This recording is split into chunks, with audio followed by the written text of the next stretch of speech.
Boa noite. Graça e paz, amém? Você está feliz? Deixa eu ver, você está feliz? Ergue a sua mão. É um prazer inenarrável estar aqui com você. Como o Saulo já falou, me chamo Eduardo, Luiz Eduardo, sou casado com a Isabel e juntos temos 2 filhos, o Mateu e o Estevão. Também temos a graça de pastorear o Evangelho de Campinas, juntamente com a nossa família, o meu sogro, a minha sogra, o pastor Juscelio, a pastora Lulu. E tenho a honra de estar aqui nessa noite. Saulo e Monique são amigos de aliança, temos um relacionamento de quase 5 anos aí, e temos andado em aliança diante de Deus e diante dos homens. Na verdade a gente se conheceu no ano que eu me casei, em 2020, então está entrando 5 anos mesmo. E para mim é uma alegria ver o que Deus está fazendo na família do meu amigo. Nós somos ordenados ao ministério no mesmo ano. Ver ele assumindo a presidência de uma comunidade de fé é uma alegria para o meu coração, porque no fundo é isso que nós fazemos. A maior mediocridade de um filho é pegar aquilo que é a herança de um pai e manter na mesma estatura. Um filho excelente, ele pega aquilo que herdou e eleva a um novo nível. E é isso que eu vejo que Deus está fazendo através de Saulo e Monique, pegando aquilo que eles herdaram do pai espiritual deles e elevando a um novo nível. E eu quero começar declarando isso, Meva Campinho, se preparem, há um nível de glória que vocês ainda não experimentaram, que há de ser revelado, há um nível de expansão. As reuniões de vocês ficarão pequenas, hoje vocês podem olhar para o lado e ver 100, 120 pessoas, mas se preparem, porque multidões e multidões de jovens e adolescentes vão cruzar essas portas, para beber da água que está jorrando nessa casa, em nome de Jesus, amém? Então é muito legal. Eu lembro que quando ele virou o pastor presidente dessa casa, eu olhei e eu falei: meu filho, você era apenas o baterista, né? Tu não era ninguém. Aí casou com a Monique, virou um baterista da igreja. Tu é o pastor, virou pastor de jovem. Agora tu é o pastor que está dirigindo essa casa. Se inveja matar, sim. Não, brincadeira. Mas é uma alegria ver os nossos amigos crescendo. E eu tenho uma gratidão ao Saulo e a Monique, porque o Saulo foi uma das primeiras pessoas a acreditar em mim no meu ministério. Saulo foi uma das primeiras pessoas a não me olhar como genro de Juscelio e me olhar como Luiz Eduardo. Não que tinha problema alguém me olhar e ver apenas o genro do Juscelio, mas ele viu um homem de Deus dentro de mim. E você sabe, né, aquele ditado: quem limpou um Fiat Uno com você vai limpar e andar na Mercedes. Então eu vejo que Deus está nos expandindo a nossa voz, e eu sei que eu e Saulo vamos percorrer muitas coisas juntos. É uma alegria estar com os nossos irmãos de Belfort Roxo, Lucas, Stephanie, o pessoal lá do pastor Quaresma, e eu honro os pastores que iniciaram isso aqui. Pastor Rodrigo, pastor Apri, são uma inspiração. Pastor Rodrigo sempre foi uma voz muito assertiva na minha vida. E sabe de uma coisa que é legal? É legal que Deus, ele não é fiel para prometer, Deus, ele é fiel para cumprir. Repita comigo: Deus não é fiel para prometer, Ele é fiel para cumprir. E Ele vai cumprir toda a boa obra que começou na nossa vida. Por que eu estou te falando isso? Porque em 2014 e 2015, lançou uma música que explodiu no Brasil, da Lumelpídio, que falava: então liberta-me de mim, eu quero ser a sua casa. E uma versão explodiu e chegou pra gente lá no interior do Rio Grande do Sul, que foi cantada nesse altar. No final de uma ministração, talvez numa escola PGL, eu não lembro, começa a tocar um irmão com um teclado cantando. E hoje, antes de vir para essa sessão, eu estava falando com a minha prima, ela perguntando: onde você está ministrando hoje? E ela viveu comigo nessa época. Eu falei: lembra daquela igreja da música Liberta-me de Mim, que a gente escutava dos nossos devocionais? Que a gente orava juntos e a gente declarava um avivamento sobre o Rio Grande do Sul. É nessa igreja. Talvez hoje você só ouve uma música de algum lugar, mas Ele não é fiel para prometer, Ele é fiel para cumprir. Ele vai cumprir tudo aquilo que Ele falou sobre a sua vida. Amém? Estamos encerrando então uma escola e eu vou então ensinar, né? Escola a gente ensina, amanhã a gente prega. Se você puder fechar os seus olhos.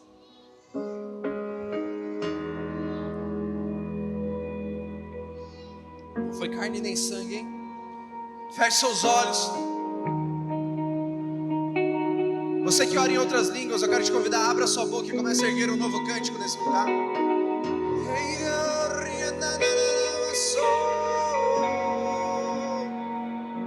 Vamos, nós estamos na audiência de um só homem, porque todo ensino precisa ser rocheado do espírito da profecia, e esse espírito está no nosso meio.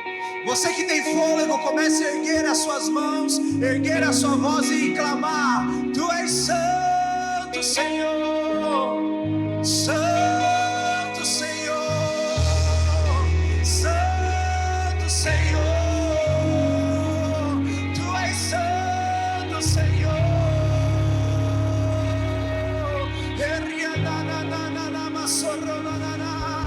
santo, Senhor. Santo Senhor. Vamos lá, sobe comigo por 1 minuto a mais. Esquece quem está do seu lado e apenas suba o teu espírito. Oh, Santo Senhor. Você não precisa de uma outra canção. Os céus cantam: Santo, Santo, Santo, Santo, Santo.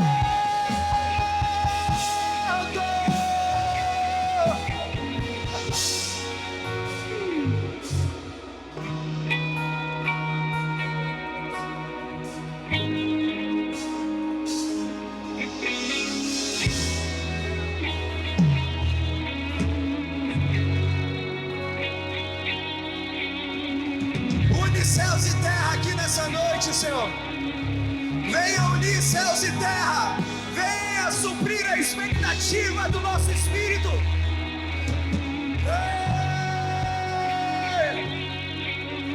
O teu novo de novo. O teu novo de novo. Santo.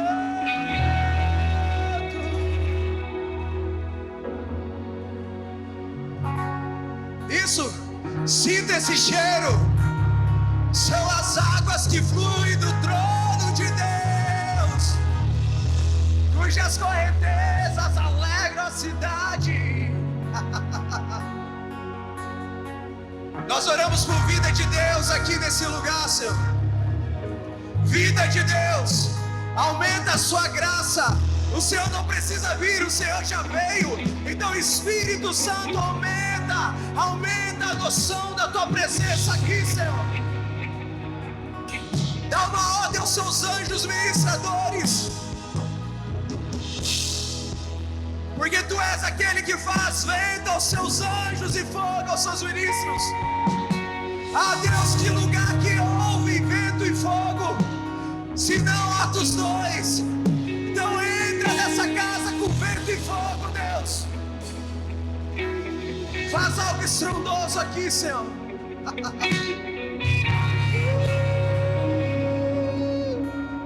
Vamos por mais poucos minutos. Acende a chama do teu coração. Aumenta a sua expectativa. Alarga o teu espírito.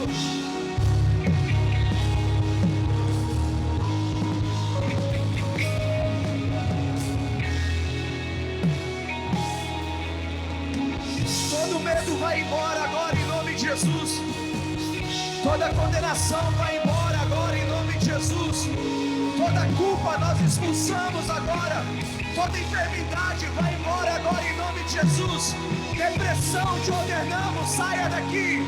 Ansiedade, te ordenamos, saia daqui. Câncer, nós te amaldiçoamos e declaramos: saia desse corpo agora em nome de Jesus. Os sinais do teu reino nesse lugar, Senhor. Autismo, seja absolvida pela graça agora. Terra, seja absolvido pela graça agora. Hiperatividade, absolvida pela graça agora. Miséria, seja absolvido pela graça agora. Imoralidade, nós te perdoamos. Saia agora daqui em nome de Jesus.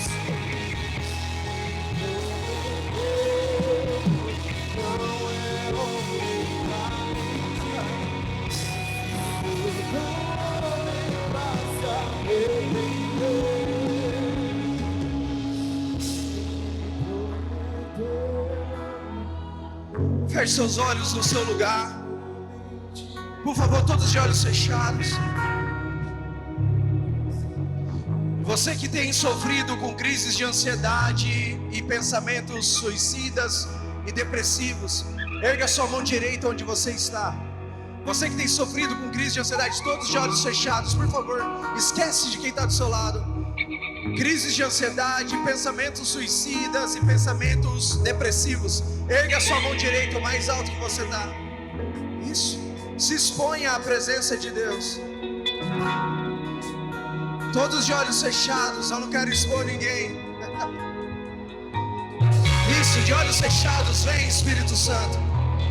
O toque do teu amor que lança fora todo medo. A realidade do teu futuro, que é muito melhor que o nosso futuro. Depressão, saia desse corpo agora em nome de Jesus. Ansiedade, saia desse corpo agora em nome de Jesus.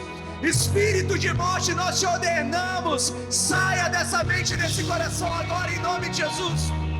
Vem com a realidade do céu aqui, Senhor. Isso, apenas receba desse amor, porque no amor não há medo, Ele lança fora todo medo. Apenas receba onde você está. Alívio de Deus, graça de Deus, vida de Deus agora. Mais vida de Deus agora, em nome do Senhor Jesus.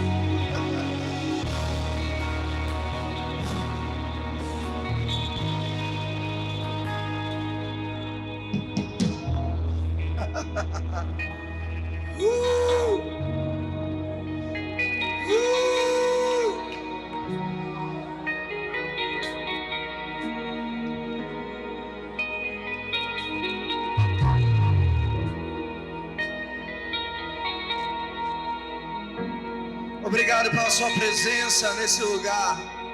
Obrigado pela tua cura que já está acontecendo nesse lugar. Agora nós pedimos, Senhor, expande a nossa noção de identidade. Vem com o espírito da sabedoria e da revelação aqui.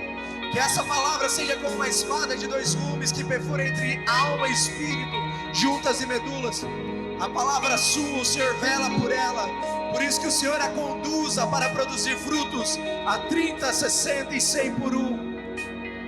Em nome de Jesus.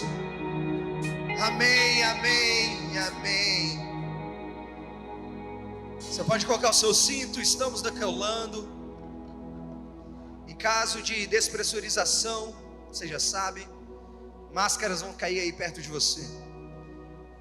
Eu quero ser muito objetivo aqui, mas eu preciso muito de um favor seu. Eu preciso do máximo de atenção que você possa me dar, porque se você entender essa palavra errada, você não vai sair com um triplex na sua cabeça, você vai sair com um morro inteiro na sua cabeça. Então é lógico que nós temos a graça de Deus, mas eu preciso da sua atenção, amém? Principalmente vocês mais novos, vocês juniores, adolescentes. Eu sei que somos tentados a vagar no nosso pensamento, mas se você puder colocar o seu celular no modo avião, e você puder usar ele apenas para anotar, se você for anotar, essa palavra ela pode mudar a sua vida, porque ela não é a palavra de um pregador, ela é a palavra de Deus. E sempre que vocês se expõem a um ambiente da palavra e do Espírito da revelação, você pode ser transformado.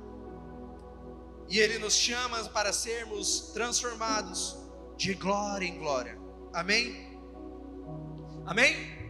Você está feliz? Vamos lá. Estamos aqui falando sobre identidade e eu queria trazer um aspecto um pouco diferente. Eu quero falar... Você vai ver sobre o que eu vou falar. Mas...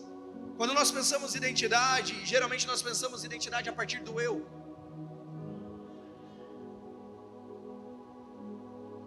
E muitas vezes a nossa maior crise na identidade não é saber pouco sobre identidade, mas é conhecer pouco o coração daquele que nos formou. Então a identidade não começa em mim e você, identidade começa naquele que nos criou. Da mesma forma que a adoração não começa em nós, a adoração ela nasce no Espírito, passa por nós e volta para o Espírito. E assim é a vida. Nós nascemos do pó e para o pó voltaremos. Nós somos Espírito e Espírito nós viveremos com Ele eternamente. Então tudo tem o seu destino e a sua origem. É por isso que a gente vive a idolatria da família hoje no meio da igreja, porque a família se torna um fim em si mesmo. Por qual motivo? Porque agora, por conta das nossas frustrações ministeriais, nós usamos o jargão: não, eu preciso cultivar mais a minha família, o que é uma verdade. Mas a família, ela é um destino, mas ela também é uma origem, mas ela não tem fim em si mesmo. O fim da família é a glória de Deus e a manifestação do poder e do evangelho. Uma família que apenas se tranca e fica trancadinha, ela não tem utilidade. Ela precisa ser exposta como modelo. Então a gente vive geralmente esse dilema de ministério e família. Se você viver família e ministério, você vai fracassar. A única forma de você ter sucesso nessa jornada é viver família, é viver ministério em família. Porque essas coisas, elas não se separam. Não que ministério seja algo que você é, mas ministério é a expressão de quem você é. Então, sobre identidade, nós temos 3 principais mentiras que elas afetam nosso corpo, nossa alma, e uma verdade que afeta o nosso espírito. Quais mentiras? Por exemplo, com relação ao nosso corpo. Se eu perguntar para qualquer um de vocês, principalmente você que faz faculdade ou já é formado, a banda, se quiser descer, está livre. Agora, se o irmão do teclado quiser ficar. Então, você vai perguntar para as pessoas, você pergunta assim: quem é você? Ah, eu sou a Zuleika, sou médica, eu trabalho numa UPA, sou especialista em cardiologia, dararara. Porque existe a mentira da identidade vinculada ao nosso corpo, que identidade é aquilo que nós fazemos, nossa profissão, nossas habilidades, nossos domínios. Mas pensa comigo, a vocação dada por Deus é um meio pelo qual você reflete quem Ele falou que você é, mas não é o que Ele falou sobre você. Ser médico é um meio para refletir quem Deus falou que você é. Alguém que carrega a imagem do seu Criador e manifesta o reino de onde veio, para abençoar essa terra e remir todas as coisas, até que tudo venha a convergir em Cristo, porque você é um filho de Deus, a imagem de Cristo. Então, exercer o ato de ensinar, de pregar, como uma pedagoga, como um pedagogo, como um advogado, o ato de empreender, isso é um meio, mas isso não é um fim. Isso é um meio pelo qual você manifesta quem você é, as habilidades que Deus te deu, mas isso não é você. Então, a primeira mentira forte dos nossos dias sobre identidade é que nós vinculamos identidade com aquilo que fazemos. A segunda mentira é que nós vinculamos a identidade com aquilo que sentimos, com aquilo que está na nossa alma. Repita comigo: alma. Então, nesse dilema geracional que a gente vive, dentro de uma sociedade líquida, Satanás, ele tenta nos convencer que o nosso sentimento nos define. Eu vou te dar um exemplo muito claro. Se você é uma menina que se sente em algum momento da sua vida atraída por outra menina, você vai pensar: se eu tenho esse sentimento, eu sou lésbica. Agora, se você se define como lésbica por conta do teu sentimento, e em algum momento você se sente atraído por um menino, você entra em crise e você olha para dentro de si e você se diz bi. Então, se agora você sentir um desejo por um animal, por alguma planta, você vai aumentar o seu vocabulário. Aí você entra para a tribo do arco-íris, que não acaba nunca. Só que qual que é a questão? A questão é que o que sentimos não define o que somos. O que sentimos não molda a nossa identidade. Se agora eu sinto vontade de dar um soco na cara do Saulo, eu não sou definido por essa vontade. Eu me daria mal, né? Você já viu? Ele é o Latrell, pastor, versão sem GH. Mas eu não sou definido por aquilo que eu sinto. A vida no Evangelho nos manda governar sobre aquilo que nós sentimos, porque o que nos define é a palavra de Deus e o que a palavra de Deus diz sobre nós. Se de repente você acordar e sentir atração por alguém do teu sexo, isso não define você. Isso é uma manifestação da natureza caída de Adão. Da mesma forma que um homem heterossexual casado, quando olha para uma mulher na academia e se sente atraído por ela, esse sentimento pecaminoso não o define. O que define é o que você faz com isso. Por mais que o salário do pecado é a morte, mas ele se fez pecado no meio do seu lugar para vivermos de uma maneira expressando justiça de Deus. Você está comigo? Sentir não define quem nós somos. O que sentimos não molda a nossa identidade, pois o sentir é corrompido pela natureza caída de Adão, que governa a nossa vida. Então, se você sentir vontade de mandar sua mãe calar a boca, sabe o que é isso? Atestado de morte. Experimenta. Não experimenta não. Mas isso não define você. Porque essa pessoa rebelde não é quem Deus falou sobre você. Você é tudo que Deus falou sobre você. Se você pegar o texto que o pastor Lucas leu aqui antes, Salmo 139, versículo 16, quando ele começa a falar aquelas coisas: se subo ao céu, lá estás. Se eu faço a minha casa no mais profundo abismo, lá estás também. Porque você formou o meu interior, das profundezas da terra, tecido fui. E quando eu ainda era sem forma no ventre da minha mãe, você já me conhecia. Mas não só me conhecia, o Senhor havia escrito e determinado todos os meus dias do seu livro. Existem dias que Deus escreveu sobre você. Talvez não são os dias que você está vivendo, mas esses dias existem. E nesses dias a vontade de Deus é boa, agradável e perfeita. Só que agora nós temos o Espírito. E o Espírito é de fato o que somos e onde nós nos relacionamos com Deus. Olha para esse Espírito que está do seu lado aí.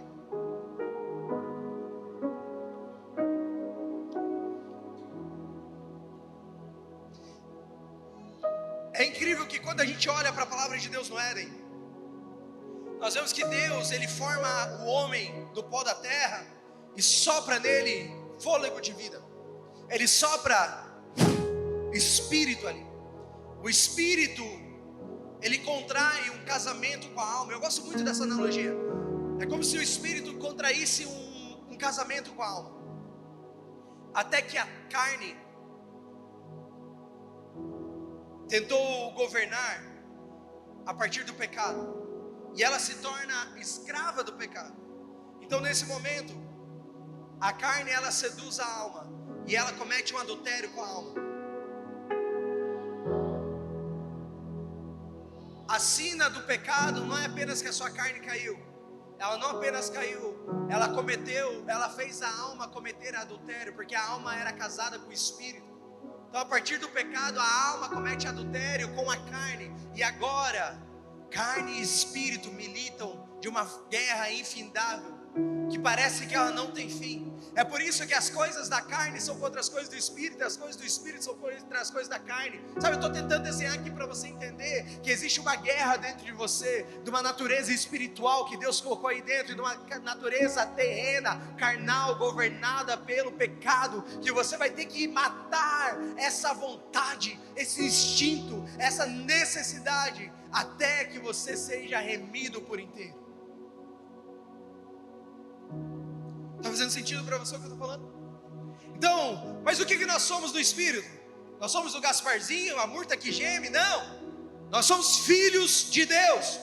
Somos filhos de Deus, herdeiros e co-herdeiros em Cristo Jesus. Nós somos aqueles que carregam a imagem e a semelhança do Senhor, o Deus que tudo criou. Nós somos totalmente amados, totalmente perdoados, totalmente redimidos, totalmente herdeiros, totalmente cheios de amor, totalmente cheios de paz. Nós somos aqueles que tudo podem naquele que o fortalece.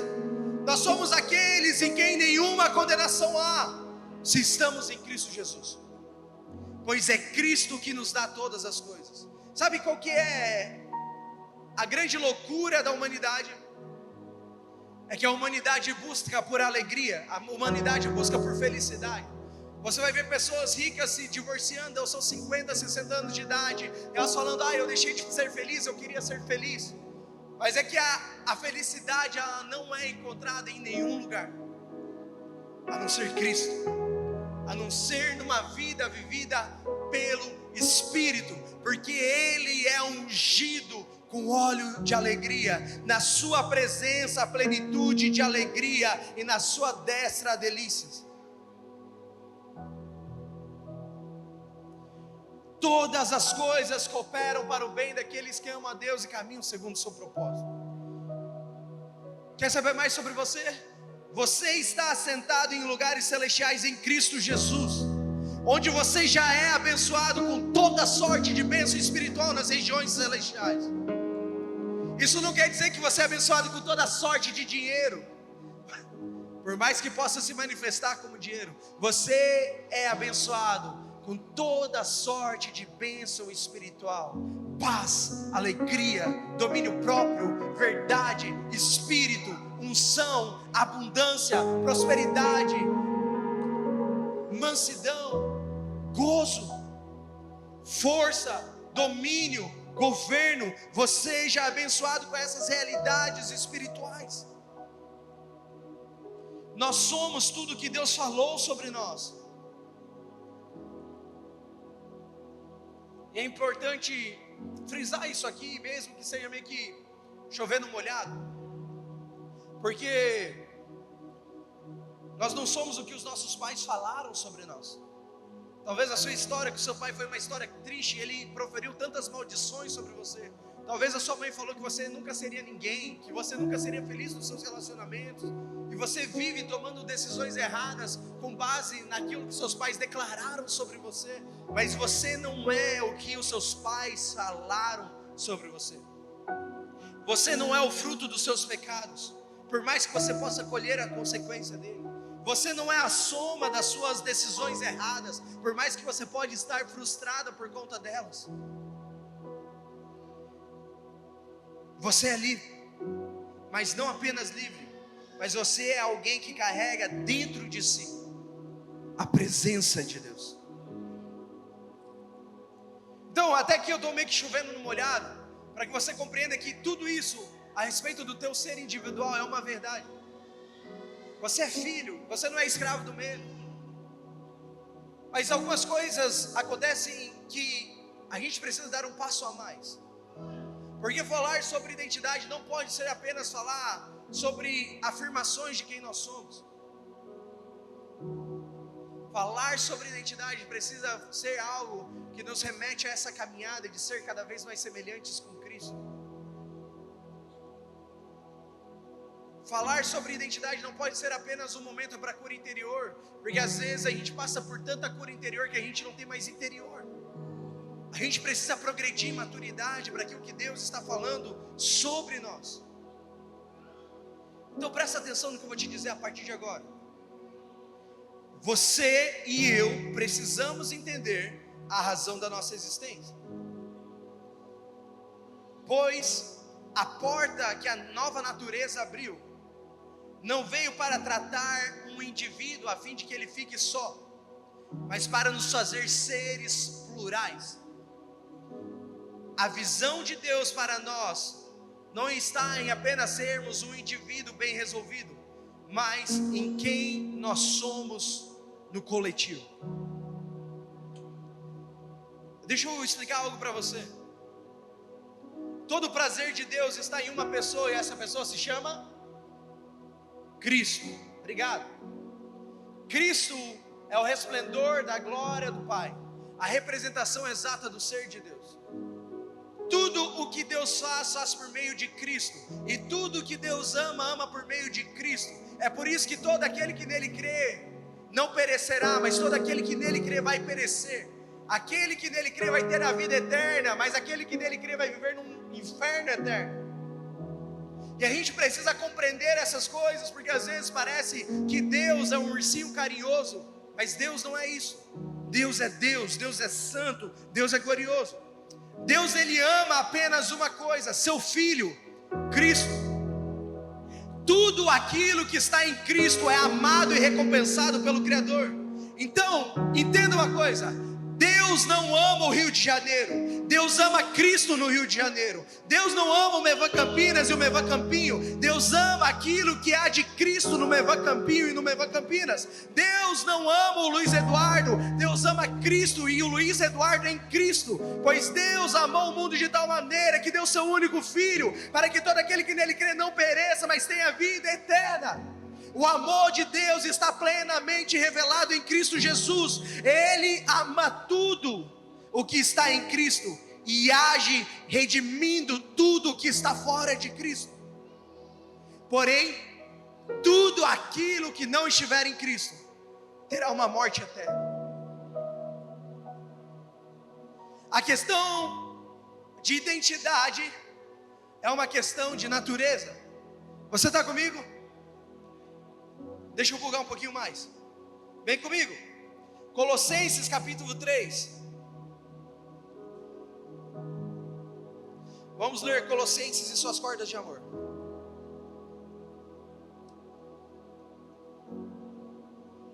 Amanhã eu prometo te dar uma versão mais legal.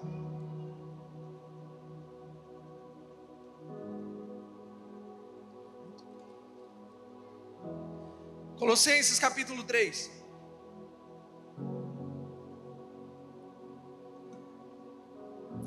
Versículo 1. Portanto, se vocês foram ressuscitados juntamente com Cristo, busquem as coisas lá do alto, onde Cristo vive, assentado à direita de Deus. Pensem nas coisas lá do alto, não nas coisas que são aqui da terra, porque vocês morreram e a vossa vida está oculta juntamente com Cristo em Deus. Quando Cristo, o que é a nossa vida, se manifestar, então vocês também serão manifestos com Ele em glória. Versículo 10. Revistam-se do novo homem, que se refaz para o pleno conhecimento segundo a imagem daquele que o criou, Deus, Yahvé, no qual não pode haver grego e nem judeu, incircunciso nem incircunciso, bárbaro, cita, escravo ou livre, porque Cristo é tudo em todos. Em Cristo não existe Mevan e Assembleia de Deus. Em Cristo não existe batista e presbiteriana. Em Cristo não existem continuistas e sensacionalistas. Em Cristo não existem reformados e pentecostais. Para Deus, Cristo é tudo em todos. A nossa teologia não deve nos dividir, só nos divide porque não é Cristo que nos une. A nossa diferença de visão só nos divide porque não é Cristo que nos une. É o governo do nosso ego e das nossas ambições. É por isso que nos separamos. Então identidade precisa me fazer olhar mais para Cristo do que para mim, porque identidade não tem a ver com o ser humano, tem a ver com a família de Deus que está em Cristo. Então pensa comigo, o que Cristo está fazendo? Ele está amando a sua noiva e está esperando por ela. O meio de Deus tocar a face da terra, a intercessão de Deus. Porque o que é uma intercessão? É você ajoelhar aqui e ficar, eu repreendo agora todo demônio, eu repreendo, né? Faz parte. Mas intercessão é você fazer uma conexão. A intercessão de Deus, aquilo que liga céus e terra, tem nome, se chama igreja, a noiva do Cordeiro. O meio de Deus fazer algo na terra se chama o corpo de Cristo, a igreja da qual Cristo é o cabeça. Entenda, o cabeça da igreja é Cristo. Você pertence a apenas uma pessoa, Cristo. E para alguém ser o seu dono, essa pessoa precisa nascer de uma virgem, viver uma vida sem pecado, ressuscitar ao terceiro dia. Porque você é propriedade de Deus, não de um pastor, não de um líder, não de um apóstolo. Você foi comprado por um alto e bom preço, de Cristo moído naquela cruz. Então, o corpo de Cristo não tem a ver com o meu chamado, tem a ver com o chamado do corpo. Não tem a ver com o que eu preciso fazer, tem a ver com o que Deus está esperando que o seu povo faça. Não tem a ver com para onde eu quero ir, mas tem a ver com Qual é a direção que Deus está direcionando o seu povo? Não tem a ver com quem eu sou, mas com quem Ele é. Eu estou nele e não em mim, pois Ele não acaba, Ele não tem fim. A minha vida é passageira, mas à medida que eu entrego a minha vida passageira para Ele, Ele me entrega a sua vida eterna, e eu viverei com Ele na ressurreição dos mortos, porque Ele me dará um novo corpo, Ele vai enxugar as minhas lágrimas, Ele vai arrancar a minha lembrança de dor, mas Ele vai ser Cristo, tudo em todos, e Deus será a nossa própria luz, Deus será a nossa existência, e essa é a nossa esperança. Identidade não é sobre a minha individualidade, mas sobre o ser coletivo de Deus, o corpo de Cristo. Entenda uma coisa, deixa eu ser muito sincero com você, e se o Saulo não quiser mais me convidar, está tudo bem. Para Deus não importa que faculdade você vai escolher, portanto que você ande em santidade nela, porque a todo custo e em todo tempo Deus quer te levar à santidade, à imagem dele. Então, talvez você tenha que parar de perguntar: Deus, qual faculdade eu tenho que fazer? E começar a orar: Deus, me dá sabedoria para escolher a faculdade que se adeque às aptidões que o Senhor me deu, para que eu te glorifique nisso, e eu glorifique o teu nome com a minha vida.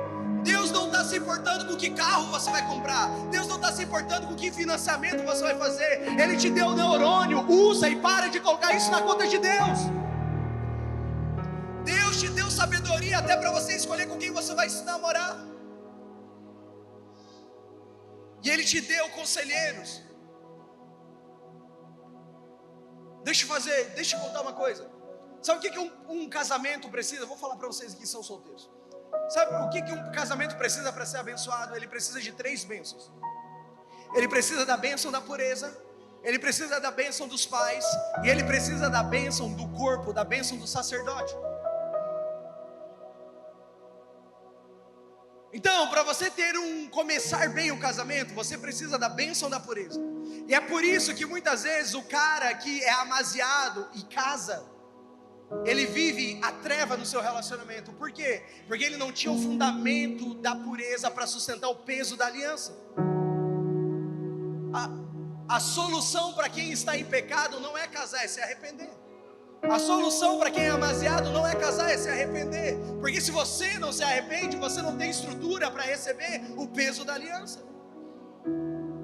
Agora, se para o casamento dar certo, precisa da bênção da pureza, da bênção dos pais, da bênção do sacerdote e o testemunho da igreja. O que um namoro precisa para dar certo? Precisa da bênção dos pais, da bênção do sacerdote, mas a bênção da pureza ele não consegue ter, porque a pureza, a bênção da pureza, ela só é entregue no altar no dia de dizer sim para sempre. É por isso que o nosso padrão de namoro cada vez faz menos sentido quando você olha para a Bíblia, porque é um investimento de alto risco. É tipo você comprar uma meme coin sem saber o que é uma meme coin. É tipo você querer ficar rico do dia para a noite operando em day trade. É tipo você colocar o seu dinheiro no Tigrinho ou na Blaze. Você vai se ferrar. Mas sabe o que é engraçado? É que a gente consegue às vezes fácil convencer os nossos pais, mas a gente não consegue fácil convencer os nossos discipuladores, os nossos pastores. Porque muitas vezes eles conhecem coisas de nós que os nossos pais não conhecem. E aí o pai, por não entender o seu papel e a sua vida no coletivo, libera o filho sem ter a bênção do sacerdote. Sabe o que acontece? Dá ruim.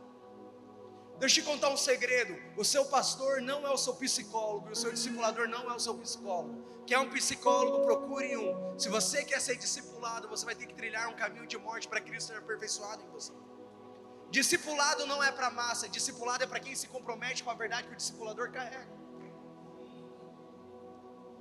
Então a gente precisa redefinir algumas coisas, sabe? A gente precisa colocar alguns pontos nos is, porque a gente está com as igrejas cheias de pessoas que dizem que são salvas, mas não são salvas. Porque ser salvo não é você vir aqui na frente e dizer: eu aceito Jesus como meu único e suficiente Salvador.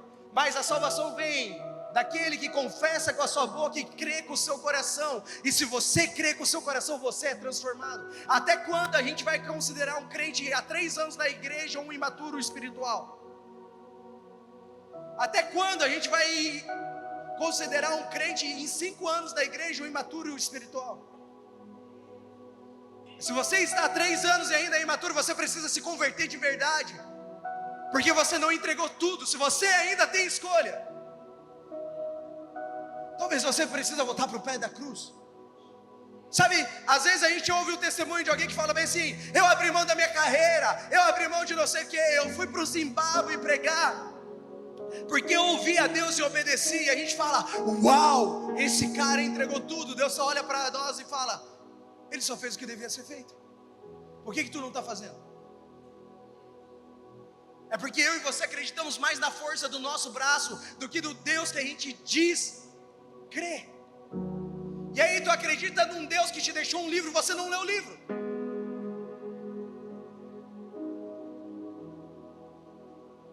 Mas maratona séria, miserável.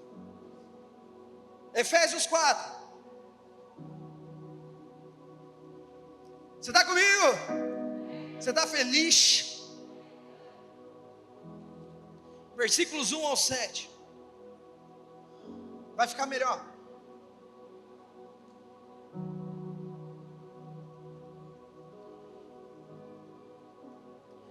Fala bem assim: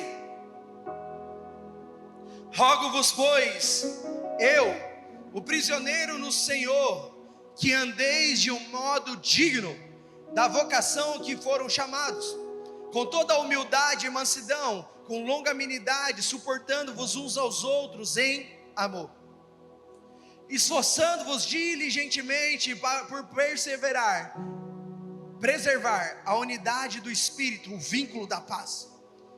Há somente um corpo e um Espírito, como também foste chamados numa só esperança da vossa vocação. Há um só Senhor, uma só fé, um só batismo, um só Deus e Pai de todos, o qual é sobre todos, age por meio de todos e está em todos. O santo mistério e o serviço dos santos, e a graça foi concedida a cada um de nós, segundo a proporção do dom de Cristo. Se existe só um Espírito, a questão é: por que existem tantas falas? Vamos lá, se existe um só Espírito, e o que o Espírito está comunicando para mim não é a mesma coisa que o Espírito está comunicando para o Saulo. Alguém está com o Espírito? Sabe qual que é a graça de ser um só Espírito? Porque aquilo que Deus está falando pelo seu Espírito no Rio de Janeiro é a mesma coisa que Ele está falando em São Paulo. E aquilo que Deus está falando pelo seu Espírito, no seu corpo, no Brasil, é o mesmo que Ele está falando no Chile, é o mesmo que Ele está falando nos Estados Unidos, é o mesmo que Ele está falando na Europa, é o mesmo que Ele está falando na Rússia, na China, na Coreia do Norte, na Argentina, na Coreia do Sul. É o mesmo, porque há um só Espírito, há um só Deus, há uma só fé. Ele é tudo em todos. A questão é que nós olhamos tanto para o nosso individual que não estamos atentando para o coletivo. Deus não quer saber do teu individual se tu não está colaborando para o coletivo. É por isso que não existe noiva no singular, não existe igreja no singular. Ninguém é noiva de Cristo sozinho. Noiva é um tipo de realidade que você vive no plural. Igreja você vive no plural, porque é algo coletivo. Deixa eu falar uma coisa. Quem aqui concorda que Jesus te fez livre? Quem? Deixa eu ver. Todo mundo concorda. A questão é: Jesus te fez livre do quê?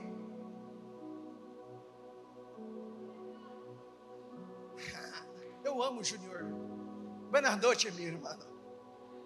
Eu estava pregando para os juniores semana passada no retiro deles lá na igreja. Cara, junior é uma maravilha. Aí eu estou lá pregando, eu estou falando: cara, na fase de vocês querem ser adulto. Mas quando você quer crescer, você quer voltar no início. Aí um menino começa a cantar: porque um joelho ralado dói bem, me deu. Te peguei! Deus, Ele te fez livre, Jesus te fez livre do pecado, mas Ele não te fez livre da vida da igreja. Jesus te fez livre do pecado, mas Ele te fez codependente do teu irmão. É por isso que nós devemos viver uma vida sujeitando-nos uns aos outros, tendo entranháveis afetos. A vida com Deus, ela nunca é no singular. Você foi livre para pertencer, você foi livre para se entregar, você foi livre para colocar o coração na mesa para servir e servir com o coração na mesa. Você foi livre do teu egoísmo para viver uma vida no coletivo. E é por conta dessa liberdade que a igreja primitiva vendia tudo o que tinha e colocava aos pés dos apóstolos, porque era livre de tudo, eles tinham tudo em comum. Ah, mas eu educo o filho dessa maneira, mas eu faço não sei o que, mas eu trato a minha esposa. Não, o que a palavra diz e o que o Espírito testemunha? Porque existe um padrão em Deus para todas as coisas. A questão é que o nosso ego, ele grita muito mais. E ego é pecado.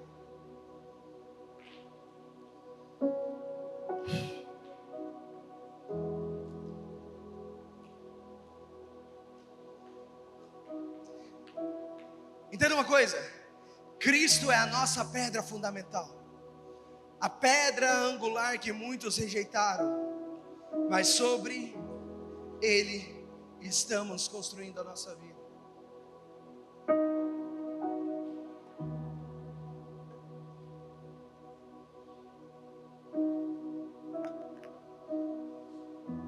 Existem canções que nós cantamos, mas às vezes por conta das frustrações da jornada a gente para de cantar elas. Mas tinha uma música que eu cantava muito, que nasceu nessa terra, que falava: Cristo, a pedra fundamental, a pedra espiritual, dono do meu coração. Cristo, a pedra fundamental, a pedra espiritual. Ele é a pedra na qual a gente está construindo a nossa vida. Entenda uma coisa, Deus tem todo o tempo do mundo. Deus tem todo o tempo do mundo para você alinhar a sua vida. Mas sabe qual é o problema? Tu não tem. Por isso nós precisamos entender essas coisas. Pois as únicas obras aprovadas por Deus são aquelas que foram construídas sobre um fundamento chamado Cristo. Tudo que você constrói fora da vontade de Deus não serve. Nesses dias, o Senhor tem tentado nos ensinar uma coisa, que é abrir mão das nossas boas ideias para nos agarrarmos à sua perfeita vontade de fazer convergir todas as coisas em Cristo Jesus, aguardando e apressando a sua vida. Não tem a ver comigo. Sabe quando Paulo ele fala bem assim: tudo me é lícito, mas nem tudo convém. Paulo não fala nem tudo me convém, Paulo fala nem tudo convém, porque num lugar da maturidade tudo me é lícito, mas por conta dos meus irmãos nem tudo convém. Não fala de mim, fala dos meus irmãos. E aí a gente quer brigar se bebe vinho ou não bebe vinho, se é certo ou errado. Deixa eu falar, pode ser uma questão de apenas não se embriagar. Só que meu irmão, tu é fruto, você é filho de uma terra querida, e essa terra é uma terra alcoólatra. Tu vai beber vinho por quê? Tu vai abrir brecha para bebida alcoólica porque eu sou livre. Tu é livre do que se tu não consegue nem entregar essa porcaria para o teu Deus? Maturidade não é você fazer o que você quer, é você negar fazer o que você quer por amor dos seus irmãozinhos, para que os seus irmãozinhos cresçam e não se percam através da referência do irmão mais velho.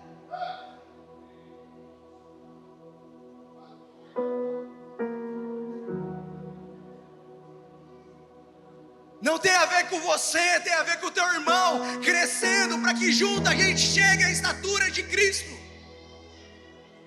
Efésios 3:14.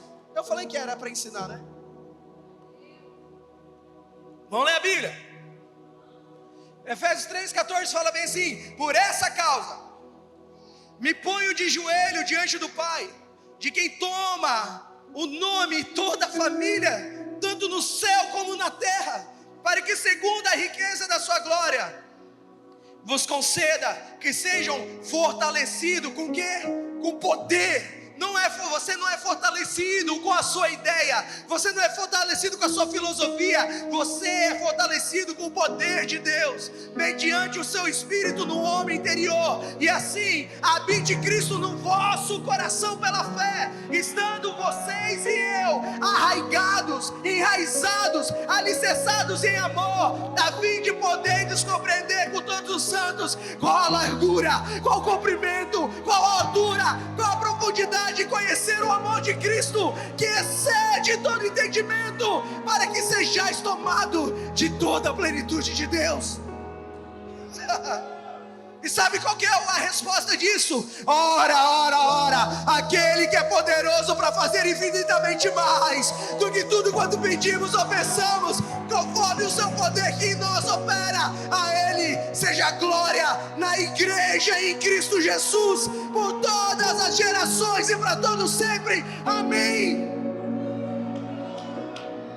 Ele está nos convergindo nele. É por isso que identidade não sou eu, somos nós. Identidade não é o Mevan, é o corpo de Cristo no Rio de Janeiro. Identidade não é a Missão Sudeste, é o reino de Deus do Rio, é o reino de Deus do Sudeste.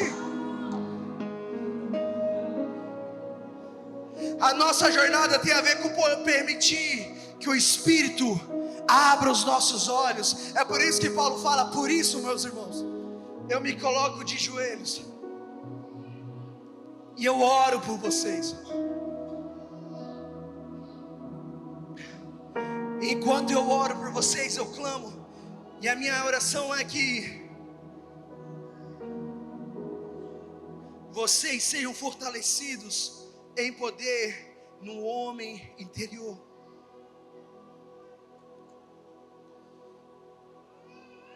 Irmãos, é lógico que Ele irá trabalhar em nós individualmente. Ele vai trabalhar na nossa individualidade.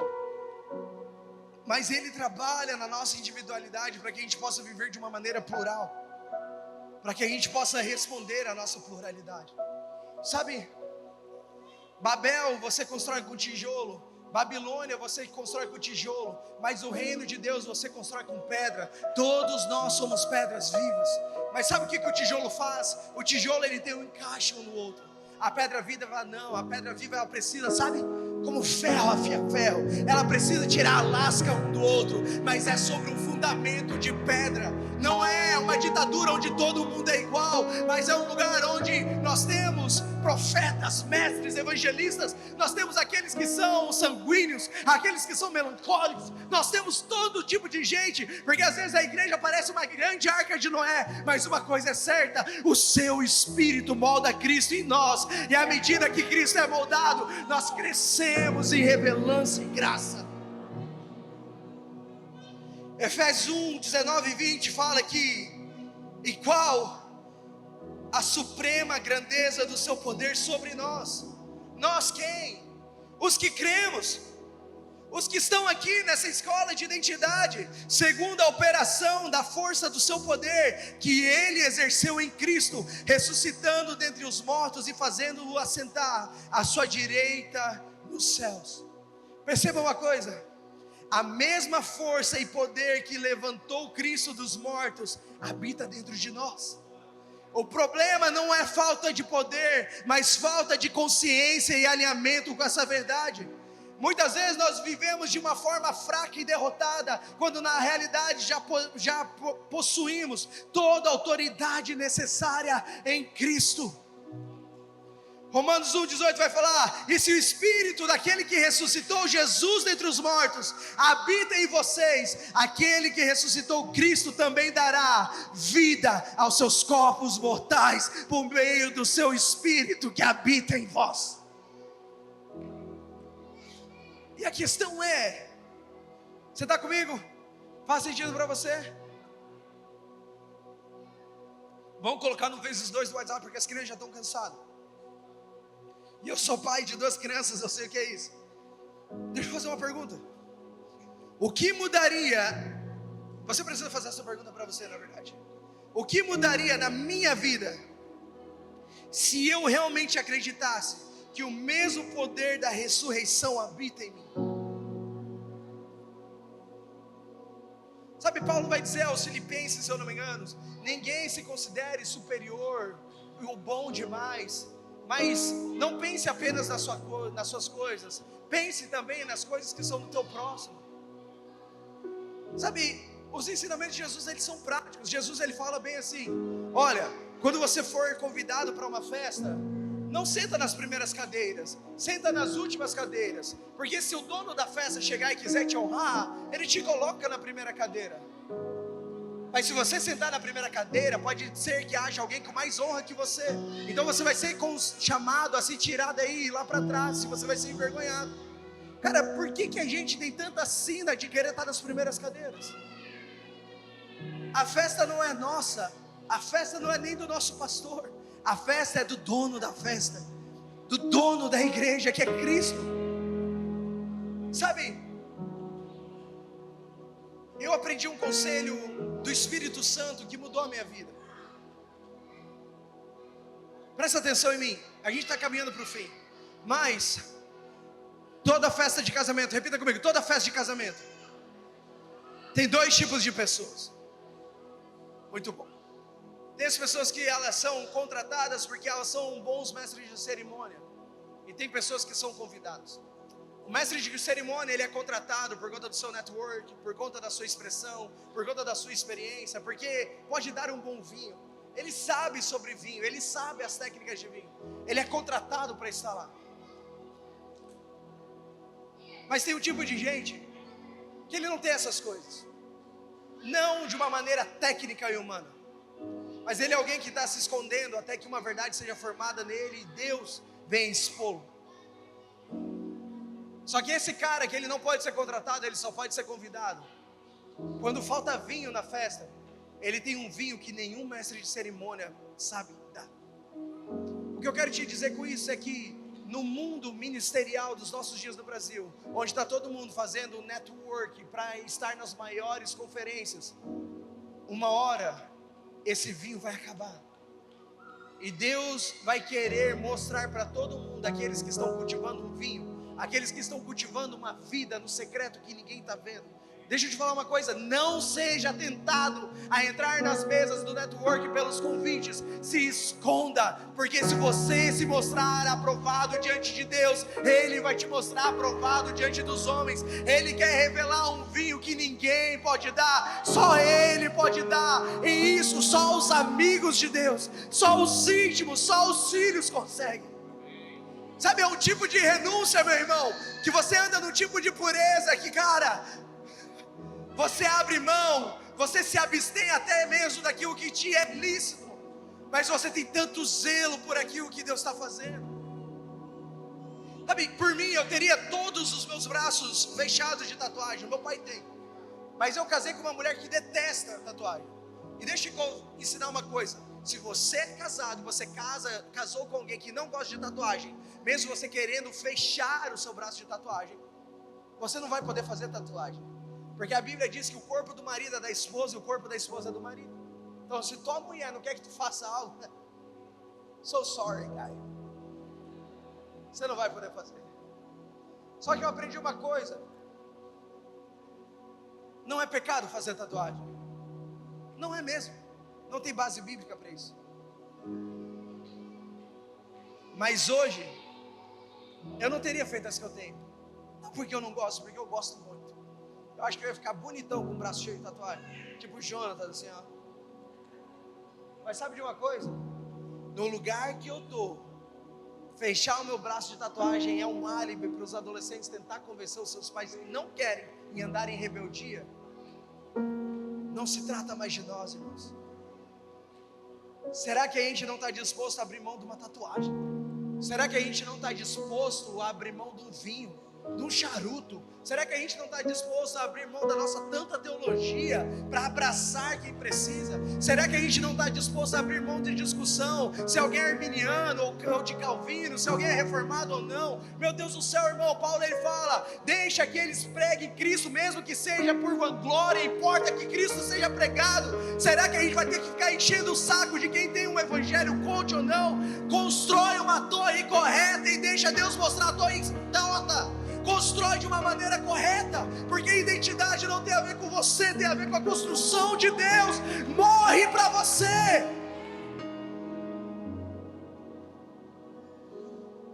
Porque tudo que vivemos tem a ver com um propósito. E agora eu leio 2 textos e a gente encerra. Ainda em Efésios 4, versículo 7.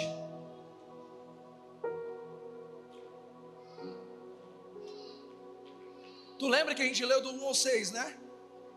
Não lembro, então vou ler de novo. Rogo, pois, irmãos, eu, prisioneiro no Senhor, que andeis de um modo digno da vocação a que foste chamados. A gente leu isso? Leu sim.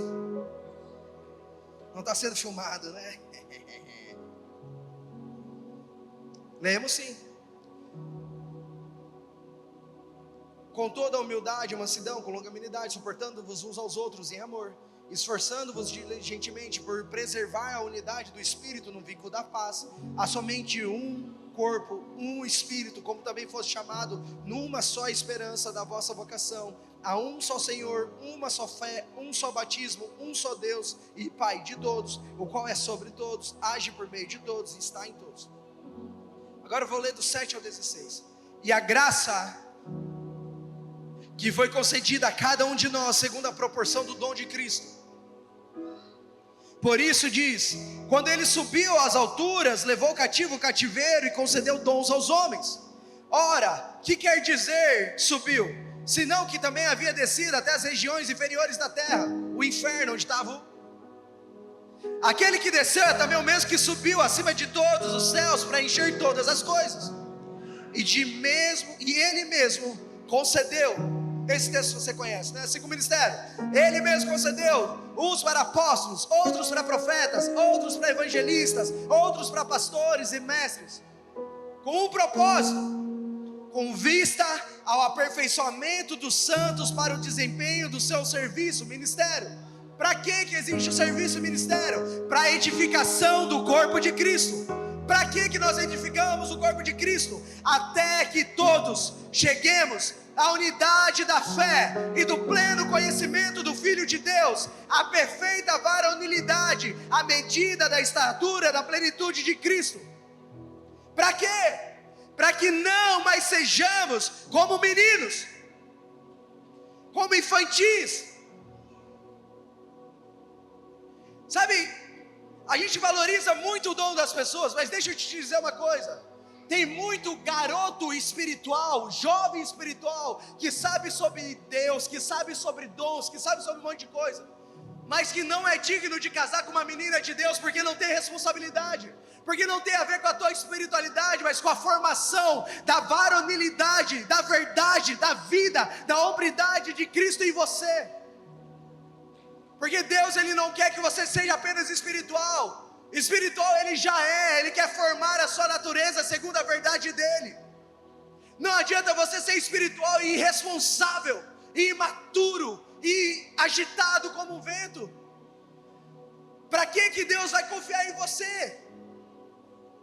Sabe, a palavra de Deus diz: se você não sabe lidar com as riquezas ilícitas, como será confiada para você as riquezas que são lícitas? O que é riqueza ilícita, irmão? É dinheiro, é tempo, é profissão, é o seu futuro. Se tu não sabe lidar com isso, como que Ele vai te confiar as profundas e as altas revelações, os seus altos mistérios, aquilo que está no terceiro céu, as coisas inefáveis? Porque a sua humanidade denuncia a sua espiritualidade. Então, para que a gente não seja mais menino, agitado de um lado para o outro, e levado ao redor por todo o vento de doutrina, pela artimanha dos homens, pelas astúcias daqueles que induzem ao erro. Mas, aí tem uma boa notícia: seguindo a verdade, em amor, cresçamos em tudo, naquele que é o cabeça, Cristo, de quem todo o corpo, bem ajustado e consolidado pelo auxílio de toda junta, segundo a justa cooperação de cada parte, efetua o seu propósito, o seu próprio aumento, para a edificação de si mesmo, em amor. Nós não precisamos de uma festa gospel para ganhar pessoas para Jesus. Nós precisamos estar alicerçados em Cristo, porque na medida que Ele nos ajusta, Ele mesmo traz o nosso crescimento. Deixa eu denunciar uma coisa aqui dentro. Sabe qual foi uma das piores coisas e das piores chagas que as salas de orações colocaram em nós? Tem duas. A primeira delas, a gente fez a barriga do peixe se tornar um lugar de habitação e não um lugar de transição. E a segunda é que ela nos ensinou a amar muito a Deus e não amar o próximo. Nós amamos tanto a presença de Deus no nosso Shaba, que nós esquecemos de amar o próximo. Temos preguiça de discipular, temos preguiça de evangelizar, temos preguiça de amar as pessoas, temos preguiça de socorrer as pessoas nas suas enfermidades, nas suas crises, nas suas lutas, e ainda temos a cara de pau para de olhar na cara delas e falar: você tem que viver o teu propósito, o teu processo.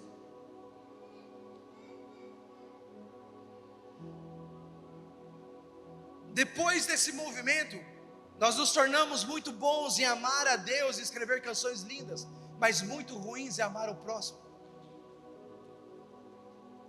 A gente ama Deus, irmão, a gente não está amando o próximo. E é por isso que muitas vezes a gente não ama o próximo a ponto de ver um lixo no chão e não ter a capacidade moral de pegar aquilo e jogar no lixo. Porque a gente acha que quem está na escala tem que fazer isso. A gente não tem a capacidade moral de assumir mais escalas em um ministério, porque a gente está amando tanto a nossa vida com Deus que a gente já não quer mais servir o próximo. A gente não tem a capacidade moral de se engajar mais com os ministérios, porque estamos cuidando da nossa família, que às vezes vira apenas um ídolo e uma desculpa para a gente não saber aquilo que tem que ser, fazer aquilo que tem que ser feito. Então você aprende tanto sobre identidade no seu pessoal, que você não consegue mais transbordar isso no coletivo, porque você está tão fascinado por Jesus, que você não consegue se fascinar por aquilo que Ele é fascinado, pessoas e desenvolvimento delas, até a sua plena estrutura. Um evangelho que só te enche, ele te deixa obeso e imóvel. Você nasceu para refletir esse Deus que ama. É impossível você amar a Deus e não querer ter filhos. Não estou falando que você tem algum tipo de doença, alguma coisa que você não pode engravidar, e a ciência te ajuda nisso. Mas meu irmão, viver a tua vida bonitinha para viver um sonho americano é uma baita de uma cara de pau para um Deus que diz: seja fecundo e frutifique. Nós nos tornamos indesculpáveis, irmãos, porque nós queremos enriquecer e não povoar essa terra para a glória de Deus. Nós queremos enriquecer e não nos lançar na sua verdade sobre nós. Então, se tu não quer obedecer, para que tu quer ouvir? Você tem que parar de fornicar com a presença de Deus. Sabe o que é fornicar? É quando você pega uma garota bonita e você beija ela e toca ela antes do tempo. É quando você extrapola os limites antes da aliança do casamento, porque tu tem coragem de beijar ela.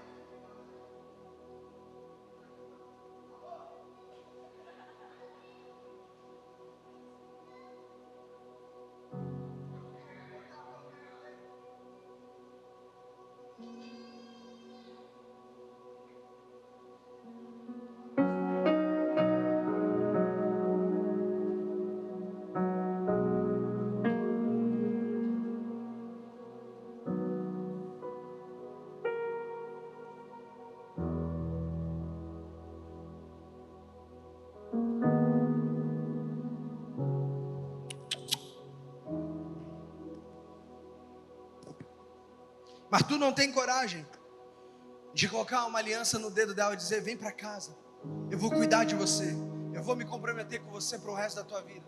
Sabe o que a gente faz com a presença de Deus muitas vezes? A gente vem para um culto como esse, a gente entra no Shaba, a gente chora, mas a gente não tem coragem de dizer: olha só, Espírito Santo, eu vou colocar uma aliança no teu dedo, casa comigo, governa a minha vida, eu quero viver para a tua glória, eu quero viver para honrar a tua palavra, eu quero viver para dignificar o teu nome.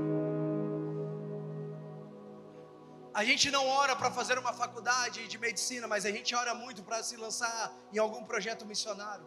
Sabe por quê? Porque infelizmente o nosso Deus ainda é mamon. Então, para você continuar gostando de mim, 2 Coríntios, já que aqui é um ensino, né, irmão? Não é pregação, pregação amanhã, eu já falei. 2 Coríntios 5, 18. Fala assim, ficou um climão, né? Tem uma piada que sempre funciona lá em São Paulo, que é bem assim: Palmeiras não tem? Aí aqui lá tem um monte de palmeirense, entendeu? Flamengo é melhor aqui? Brincadeira, não sou flamenguista não.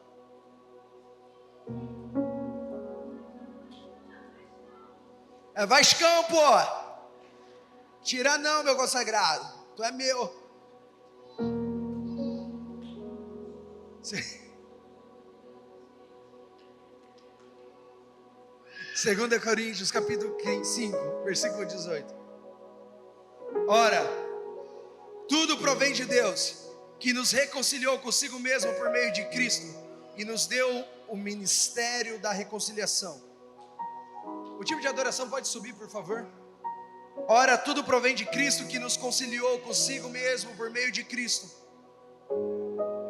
e nos deu o ministério da reconciliação, a saber, que Deus estava em Cristo, reconciliando consigo o mundo, não imputando aos homens as suas transgressões, e Ele nos confiou a palavra da reconciliação, de sorte que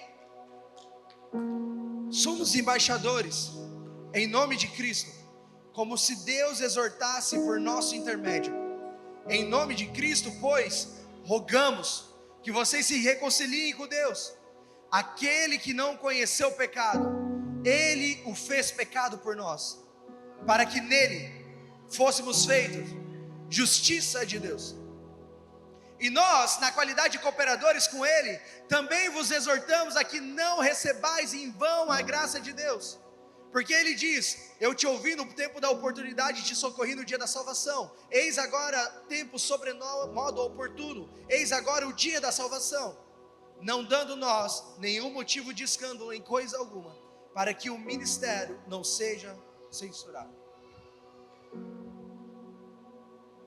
Sabe, talvez o estado que vocês vivem seja um dos estados que mais tem os escândalos mirabolantes da igreja brasileira. Mas ao mesmo tempo é um estado de muita criatividade, de muita graça profética, de muita unção, de muita expansão, de muito crescimento. E Paulo está falando bem assim: olha só, nós rogamos, o tempo da salvação chegou, vamos preservar isso para que o ministério não seja censurado. Sabe, o ministério ser censurado não fala apenas de você não poder pregar, é do fato de às vezes você censurar o ministério dentro de você por conta das coisas ruins que homens que eram referência fizeram, e agora você está desacreditado, porque você pega aquilo que era uma revelação e você coloca em xeque toda aquela revelação por conta do erro de alguém. Isso é muito frustrante. Pensa comigo, quem que é o discípulo que a gente considera cético, incrédulo? Alguém? Cara, eu sou teu fã, depois eu quero um autógrafo. Tomé, mané. Mas pensa comigo, Tomé, não que ele era incrédulo, mas Tomé, ele se autodefraudou. Ele viveu um platonismo com Jesus, porque ele via Jesus como rei, como Messias, mas não o Messias que de fato Jesus era. Ele via Jesus como Messias que ia derrotar o governo de Roma. Ele via Jesus como muitas vezes nós olhamos para o Bolsonaro como igreja, achando que o Bolsonaro vai resolver os problemas nossos, que só Deus pode resolver. Então, Tomé achava que Jesus era um político que ia fazer uma revolução e ia acabar com o governo de Roma. Só que não era desse reinado que Jesus falava. Então ele colocou toda a sua expectativa nisso. Ele abriu mão dos seus negócios, da sua família e foi viver e servir a Jesus. Só que o seu rei, que na sua cabeça ia destruir Roma, sabe o que acontece? Ele morre. Ele ressuscita, falam para Tomé da ressurreição e Tomé fala: cara, eu não acredito nisso. Só se eu ver as feridas e colocar a mão ao lado das feridas eu vou acreditar.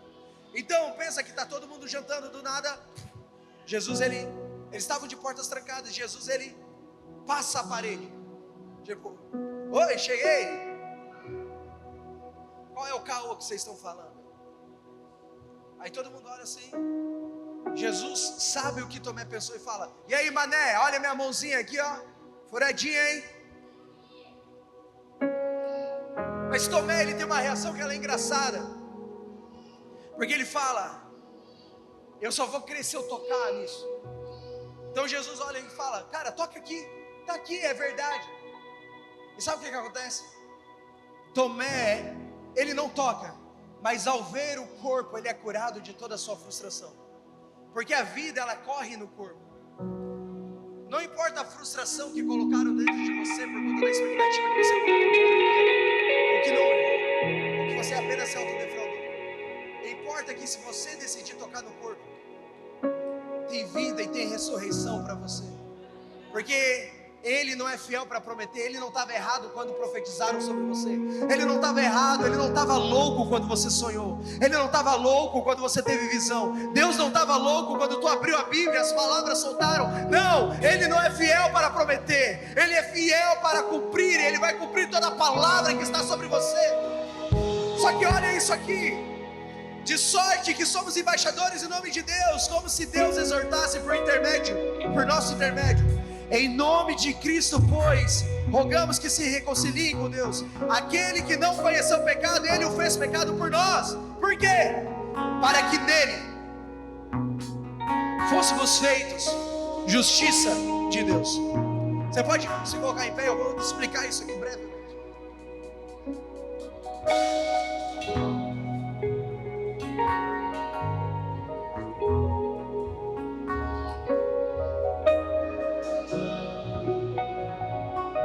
Presta atenção em mim, por favor.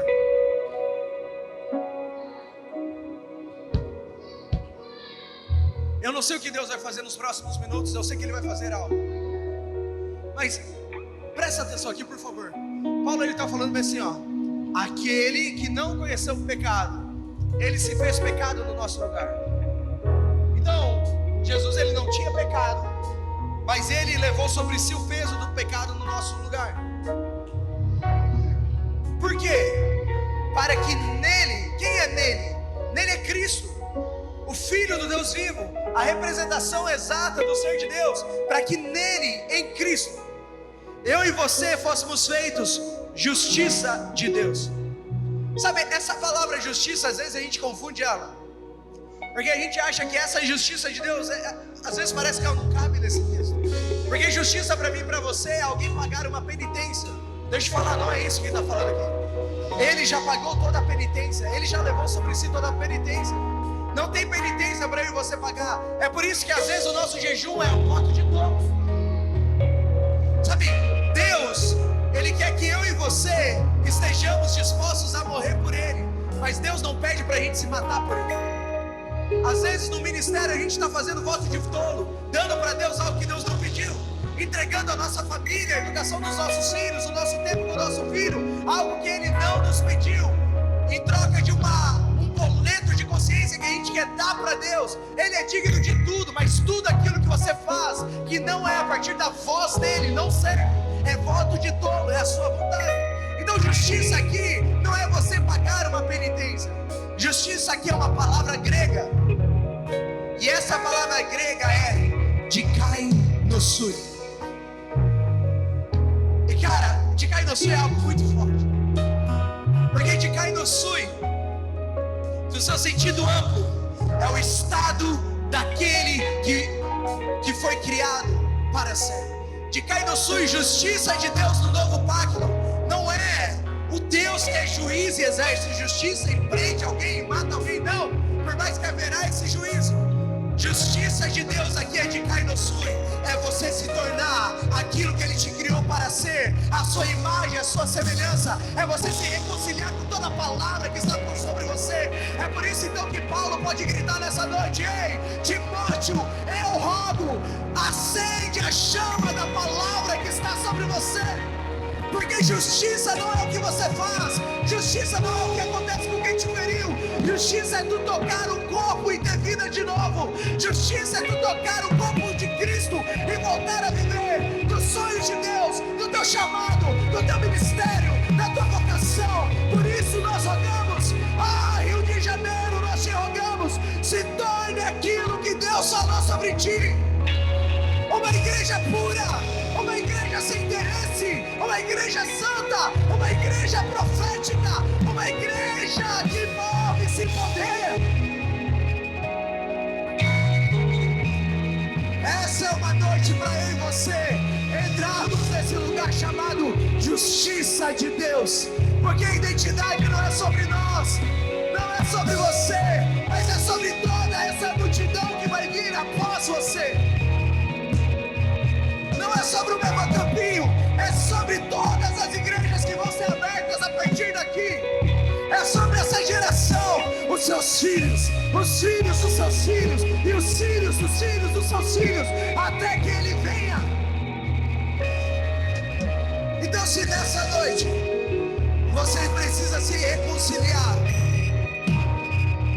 talvez você já ouviu muitas coisas, talvez você já chorou debaixo de palavras proféticas.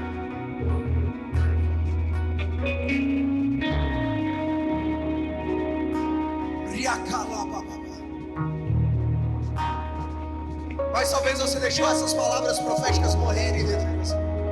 Talvez você deixou essas visões de Deus morrerem dentro de você. Talvez você se frustrou com homens. Mas meu irmão, tem um ambiente tão denso dessa palavra, tem uma glória de Deus aqui. Há um convite do céu para mim, para você se reconciliar, tornar a exercer a justiça, voltar para aquilo que Deus falou sobre mim, sobre você. Não o que pastores falaram, não o que líderes falaram, não as palavras malditas jogadas, mas aquilo que Deus falou sobre nós desde a eternidade. Se tu precisa te reconciliar essa noite, se reconciliar não com Jesus, mas com o que Jesus falou sobre você, com o chamado que está na sua vida, com o chamamento, a sua vocação, que vai edificar o corpo de Cristo até que todos chegamos à estatura do varão perfeito. Se você cansou dessa jornada e você precisa do toque de Deus, se você precisa de justiça, saia do seu lugar e vem aqui na frente, nós vamos orar por você. Vamos lá. Para você que essa palavra faz sentido, para você que sabe, eu preciso me reconciliar com a verdade que está sobre a minha vida, eu preciso dessa justiça para me tornar tudo que Deus falou sobre mim.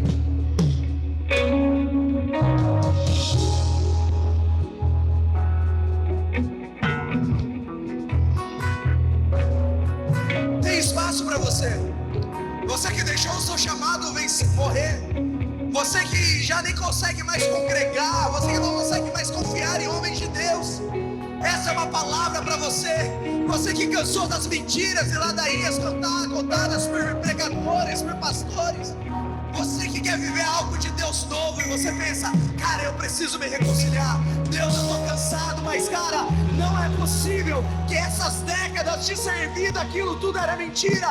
Deus, não é possível que aqueles encontros da tua glória, aquilo era coisa da minha cabeça. Deixa eu te falar, não era, era verdade. A voz ainda ecoa dentro de você. Ainda tem uma voz aí ecoando por algo a mais. E esse desejo de algo a mais de Deus, deixa eu te falar, estamos na iminência de um romper. E eu sei que muita gente já falou isso, mas se você perseverar, se você for fiel a uma manifestação de glória, não fique de fora.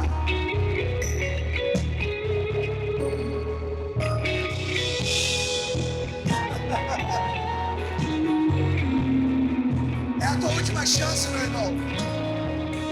Essa não é uma noite para tu ficar no teu lugar, é uma noite para tu te mover.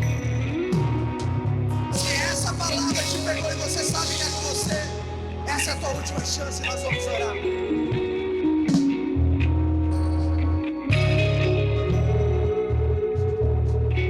Você que ficou no seu lugar, erga suas mãos para cá. Os pastores, líderes e aqueles que são habilitados, por favor, vamos orar aqui. O time de adoração pode tanger. Vem sobre nós aqui, Senhor. Essa é uma noite apostólica e profética. Essa é uma noite de um marco para essa casa. Expande-nos com teu Espírito. Brilha os olhos do nosso entendimento nessa noite, Senhor.